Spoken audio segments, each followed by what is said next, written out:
Եկեղեցու շուրջ այս զարգացումները դուք ինչպես եք մեկնաբանում։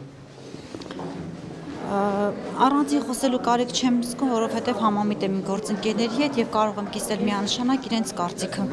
Գուցե հնարավորություն տայք մանդատը վերցնել մեկ այլ падգամավոր, որը դիրքորոշում կհայտներ։ Նորից եմ ասում, համամիտ եմ իմ գործընկերների հետ եւ միանշանակ կիսում եմ իրենց կարծիքը։ Պետք է գնաք դուք պատարագին, ինչու՞ չեք կանգնում, խոսեք Նիկոլ Փաշինյանը անդադ ժողովրդավարությունից է խոսում, այսպես Միանշանակ լինելու եմ, այո։ Իսկ ինչու եք խուսափում հարցազրույցից։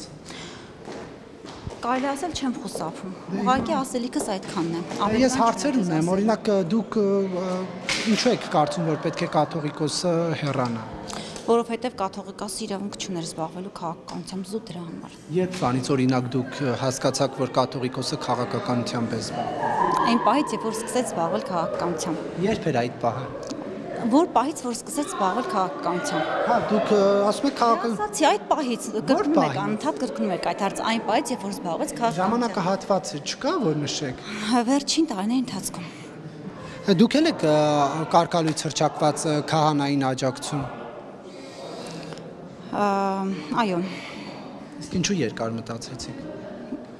Որովհետև նորից եմ կրկնում, համամիտ եմ իմ գործընկերների հետ, իսկ կարծիքը բավականին երկար հնչել է եւ անընդհատ կրկնվում է այս հարցը։ Օրինակ, ասում եք համամիտ եք Նիկոլ Փաշինյանի հետ, համամիտ եք, որ Մայրաթոռում մոլագարներ կան,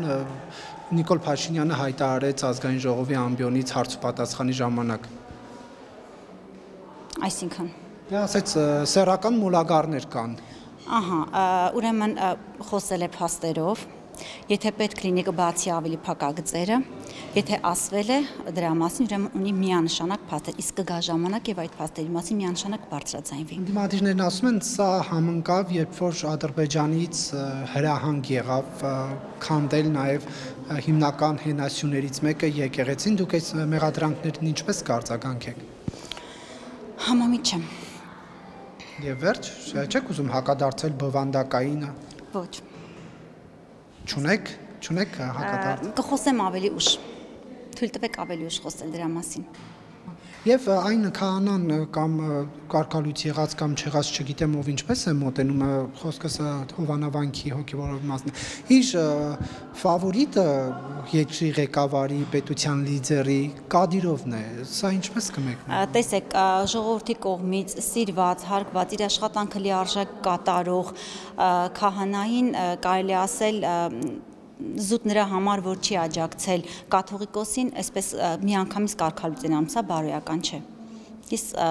զուտ սա կարող եմ ասել։ Դա բարոյական։ Իմ հարցը այլ բանի մասին էր, դուք ժողովրդավարությունից եք խոսում, նա բռնապետին համարում է երկրի լավ ղեկավար։